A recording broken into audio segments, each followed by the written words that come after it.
सबने स्नान कराया। पर शिव महापुराण कथित है, वेद व्यास जी महाराज ने शिव पुराण की रचना करते समय कहा स्नान में और नहाने में अंतर है महाराज, जमीन और आसमान का अंतर है। बाथरूम में गए, थोड़ा सा शैम्पू लगाया, साबुन लगाया, पानी उंडेल लिया, पानी डाल लिया, इसको केवल नहाना कहा गया। पर हमारे ब्राह्मण जब पूजन कराते हैं तो उससे पहले कहते हैं स्नान कर कर आइए और फिर पूजन में बैठिए। स्नान का मतलब क्या है?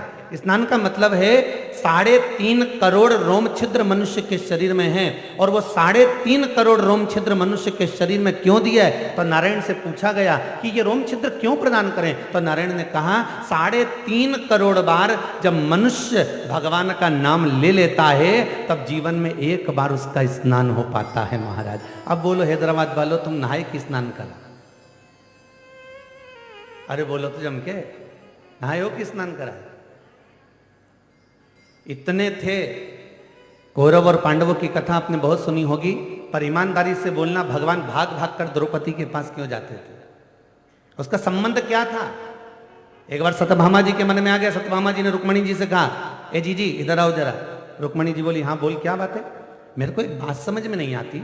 भगवान कहते हैं कि द्रौपदी मेरी बहन है, अब द्रौपदी बहन है तो दौड़ दौड़ कर ये नारायण, दौड़ दौड़ कर ये कृष्ण इस द्रौपदी के घर क्यों जाता है? जाना है तो टाइम टाइम पर जाओ, बहनों के घर जाओ तो समय समय पर बना। पर ये दौड़ा हर 15 मिनट में, हर 20 मिनट में, उसने बुलाया नहीं और दौड़ कर चले गया। मुझे तो लगता है कुछ गड़बड़ है, मुझे ऐसा लगता है। सत्यभामा जी बोली तो रुक्मणी जी बोली, क्यों फालतू की बात करती है? ये बहन भाई का संबंध है और ऐसा संबंध दुनिया में कहीं नहीं हो सकता। पर ऐसा द्रौपदी के पास है क्या जो भगवान दौड़ कर जा रहे हैं, भाग भाग कर जा रहे हैं? ऐसा है क्या उनके पास में?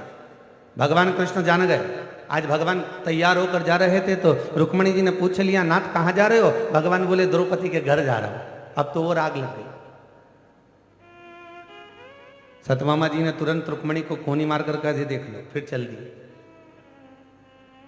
भगवान ने चलते चलते पूछ लिया, क्यों आप चल रही हो क्या? सत्यभामा जी तो तुरंत राजी हो गई। रुक्मणी जी से बोली, जी आज तू हाँ भरी दे, और ऐसे चलेंगे कि वह द्रौपदी को ऐसा मजा चखा के आएंगे कि ये ननन जीवन भर फिर भाई को नहीं बुलाएंगे, ये पक्का है। तो चल आज चलो। सत्यभामा और रुक्मणी दोनों चली। जैसे ही पहुंची, द्रौपदी बाल झाड़ रही थी, केश सवार रही थी। जब केश द्रौपदी सवार रही है तो भगवान ने पूछा, द्रौपदी क्या कर रही हो? द्रौपदी कहती है, भैया केश सवार के अभी आई दौड़ के। इतने में भगवान ने कहा, तू काय को सवार रही है? तेरी भाभी दो आई है तो ये केश सवार है, तू काय को चिंता करती है? सत्यभामा जाओ, द्रौपदी के सिर में तेल लगाओ, और रुक्मणी तुम जाकर चोटी करना। सत्यभामा जी ने, रुक्मणी इसका अच्छा मौका मिला है, ऐसा तेल लगाऊंगी इसकी खोपड़िया का एक एक बाल तोड़ के धर दूंगी। तो रुक जा, तो रुक जा।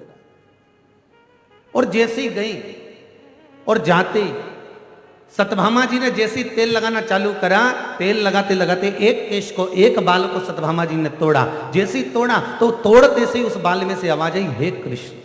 सत्यभामा जी ने दूसरा बाल तोड़ा, फिर आवाज आई, हे कृष्ण। फिर तीसरा बाल तोड़ा, उसमें से आवाज आई, हे कृष्ण। सत्यभामा को समझ में नहीं आया। रुक्मणी से पूछा, जी आखिर क्या बात है कि द्रौपदी के मस्तक पे जितने बाल तोड़ती हो तो कृष्ण का नाम क्यों निकल कर आता है? रुक्मणी जी बोली, मैं तो नहीं जानती, पर भगवान पीछे से आकर बोले, अरे सत्यभामा, तुम रुक्मणी से पूछ रही थी कि भगवान दौड़ दौड़ कर इस द्रौपदी के घर क्यों जाते हैं? क्योंकि पूरे भूमंडल पर, पूरी पृथ्वी पर कोई संत, कोई साधु, कोई सन्यासी, कोई तपस्वी, कोई साधक, कोई उपासक ऐसा नहीं हुआ जिसने एक दिन में 3.5 करोड़ बार मेरा नाम लिया हो। पर द्रौपदी केवल ऐसी है जो एक दिन में 3.5 करोड़ बार मेरा नाम लेती है, प्रतिदिन का स्नान करती है, इसलिए उसके हर रोम में कृष्ण ही नजर आता है। इसलिए दौड़कर सांवरिया इसके पास जाता है। इसको कहते हैं स्नान। तो शिव महापुराण सुनने के लिए बैठे हो तो पहले स्नान कर लो अच्छे से। और स्नान ऐसे नहीं होगा, जब जब शिव महापुराण में भगवान का नाम आए ताली की गर्जना करना है, मुख से भजन करना है। भजन गाते गाते ताली क्यों बजाना है? क्योंकि जैसे ताली बजाओगे भजन गाते हुए तो शब्द टूटेंगे, टूटेंगे तो बिखरेंगे, बिखरेंगे तो ढेर हो जाएंगे, ढेर हो जाएंगे तो 3.5 करोड़ रोम छिद्र में एक एक जाकर चिपक जाएंगे और एक ही दिन में तुम्हारा स्नान पूरा हो जाएगा महाराज। इसलिए भगवत नाम का जाप स्मरण।